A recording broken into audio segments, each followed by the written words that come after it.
Hi guys! So, ayun nga, lately, dahil sa anxiety ko, I've been needing an outlet. And one thing that really helps me is cooking.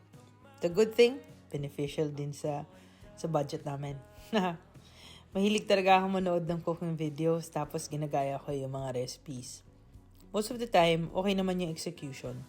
I think what helped me a lot sa therapy is yung idea na you can align your negative thoughts into something positive.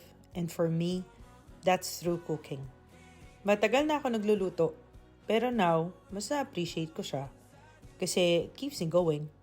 I love the process from going to grocery, choosing ingredients, to cooking what I crave. Natutunan ko rin mag-explore ng iba't ibang cuisine. So, if nakikita nyo yung mga cooking videos ko, know that it's actually part of my therapy. The exercise part naman, it's my way of adding movement. Kasi medyo restless ako pag idle. I feel like I always need to be productive. But part of my journey now is learning that rest is productive too. Na okay lang din yung doing nothing for the day. It's healthy. Honestly, medyo mahirap pa ako dun. Pero I'm learning. So, ayun, I'm really enjoying this process. Cooking, moving, and learning to rest. If you're going through something similar, I hope you find your own outlet too. Something that keeps you grounded and helps you heal.